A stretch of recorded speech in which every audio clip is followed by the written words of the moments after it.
हर खबर पर होगी आपकी पकड़। डाउनलोड कीजिए एबीपी लाइव ऐप। इस समय एक बहुत बड़ी खबर आ रही है। बड़ी खबर ये कि भारत और चीन के बीच सैन्य स्तर की बातचीत की प्रक्रिया को फिलहाल रोक दिया गया है। रक्षा मंत्री राजनाथ सिंह ने तीनों सेना प्रमुखों और सीडीएस के साथ हुई समीक्षा में पूरी नियंत्रण रेखा पर स्थिति का आकलन किया है। आगे बातचीत को रोका गया है। जो सैन्य स्तर की बातचीत चल रही थी लेफ्टिनेंट जनरल लेवल की, मेजर जनरल लेवल की, उसको फिलहाल रोक दिया गया है। मेरे साथ मेरे सहयोगी प्रणय उपाध्याय जुड़ रहे हैं। प्रणय उपाध्याय, भारत की ये एक अच्छा कदम, शायद उनसे मेरा अभी आवाज नहीं पहुंची है, संपर्क नहीं हुआ है। रक्षा मंत्री ने नियंत्रण रेखा पर हालात की समीक्षा की, एलएसी पर निगरानी बढ़ाने के लिए कहा गया और भारत और चीन के बीच में जो सैन्य स्तर की बातचीत थी वो फिलहाल रुकी। और जाहिर सी बात है, कोई विकल्प नहीं है भारत के पास, इसके अलावा कोई विकल्प नहीं है।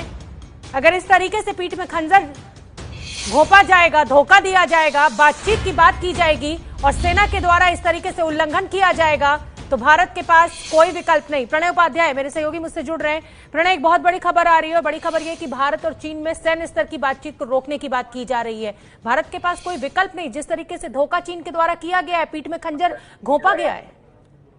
बिल्कुल शोभना, इसी के मद्देनजर ये फैसला लिया गया है। रक्षा मंत्री राजनाथ सिंह ने अब से कुछ देर पहले हाई लेवल रिव्यू मीटिंग की, तीनों सेना प्रमुख जिसमें सीडीएस भी थे, उसके बाद उन्होंने विदेश मंत्री से भी इस बारे में बातचीत की है। और सैन्य स्तर की जो बातचीत दोनों देशों के बीच में हो रही थी, 6 जून को भी हुई, उसके पहले भी हुई और उसके बाद से लगातार बातचीत का सिलसिला चल रहा था।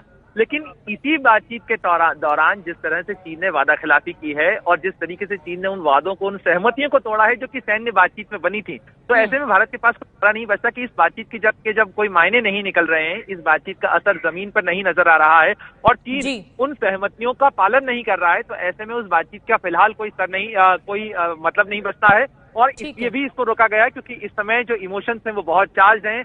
जो सैनिकों के बीच में जो इमोशंस हैं वो भी काफी चार्ज हैं, क्योंकि जिस तरीके से नुकसान हुआ है, जिस तरीके से भारत के 20 सैनिक शहीद हुए हैं, तो उसके मद्देनजर फिलहाल से रोका गया है।